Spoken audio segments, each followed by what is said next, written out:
What is going on, guys? It is Wrestlelamia here, back with some more news.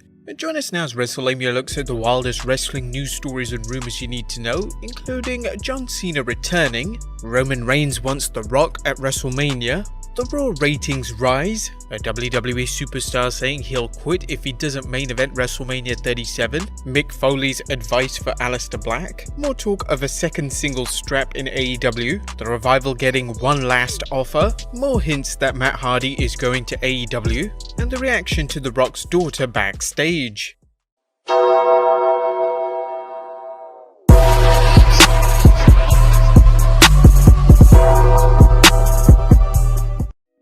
Be sure to subscribe and hit that notification bell for daily wrestling videos.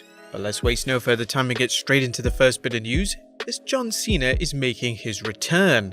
The 16-time world champion may have a full schedule in Hollywood, but that won't stop him from missing both WrestleMania and the road to it. WWE announced on last night's Backstage show that Cena will be making his return on the 28th February 2020 edition of SmackDown. Surely he'll be there to set up a match for the Showcase of the Immortals, but who will his opponent be? He was originally planned to face Lars Sullivan at last year's Mania, but those plans were nixed when Lars had a quote-unquote anxiety attack backstage. Even though it couldn't happen last year, it can't even happen this year either, as Lars is still out with an injury and is not expected to be back until this year's SummerSlam.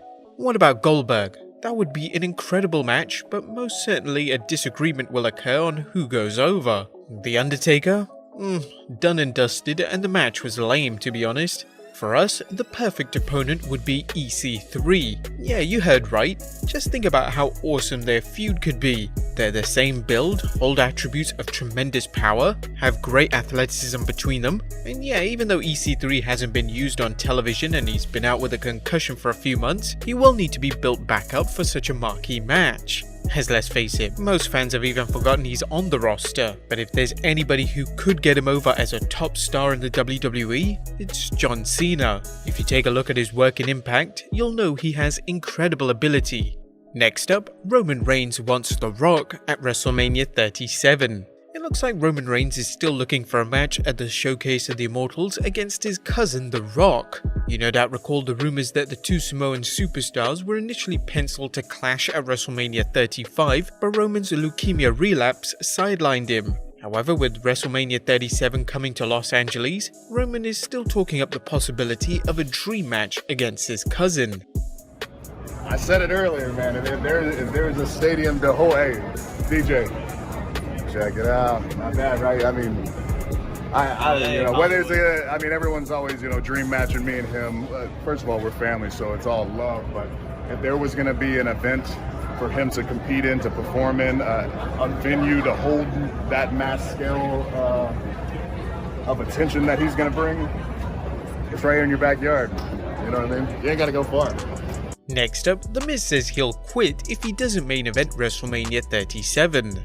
Now, it's just been recently announced that WrestleMania will be going back to LA for WrestleMania 37. Of course, the last time they held a big event in Hollywood was at WrestleMania 21 all the way in 2005, where Batista won the World Heavyweight Championship, not to mention John Cena winning the WWE Championship from JBL. Of course, every WWE superstar wants to main event WrestleMania, but one superstar in particular has made it even clearer that if he doesn't main event WrestleMania next year, he'll quit. That superstar is The Miz, and he took to Instagram yesterday and said, WrestleMania is going to Hollywood next year. If I don't main event, I quit. Close friend Dolph Ziggler also responded to the post saying, yes, finally, the quitting. Obviously he's healing up his character, but the problem is some Miz haters would want that to happen sooner rather than later. Next up, Raw's ratings rise. That's good news for the 10th February edition of Raw, as the show not only increased its average rating from last week, but did something it hasn't done in a long time. Raw averaged 2.34 million viewers, not far off the 2.4 million for the show the day after the Royal Rumble, but more important was the ratings pattern where for the first time since August 26, the audience grew in the second hour. This isn't unusual during daylight savings time, but it's very unusual during standard time, particularly in the winter. The first hour was up 3% from last week, but the second hour was up 11% and third hour was up 9%. Raw also won in the demographics battle, with PW Insider's Dave Shearer pointing out the show also had the top 3 hours in the coveted 18 to 49 demo, doing a 0.81 in hours 1 and 2 and 0.77 in hour 3. Looking at the ratings, there's no denying Raw gained some viewers, but a jump of 15,000 viewers is nothing to take note of, other than it hasn't been done in quite some time. If the WWE can boost the second hour numbers substantially, it will have to figure out what caused the increase. The fact that third hour lost 8% of its viewers from hour 1 compared to last week's 12% drop is promising, but the Red brand still has work to do. Nonetheless, its ability to bring the much desired demographics continues to be a solid plus for the WWE in the USA Network's eyes. Next up, Mick Foley has some advice for Aleister Black. Hardcore wrestling legend Mick Foley recently shared some words of wisdom for rising Raw star Aleister Black on social media, tweeting, "I think Aleister is just one major feud away from making a big jump up the WWE ladder, but the right opponent is everything." Foley couldn't be more right. Black has shown considerable skills not only in the ring, but on the microphone. His match against Buddy Murphy at TLC was the sleeper sensation of the card, with both men putting on a hard-hitting bout that showcased each superstar's skills. Regrettably for Black, he hasn't done anything since dispatching Murphy, but who could be a good opponent for him? Let us know in the comments down below. Next up, more talk of a single strap in AEW.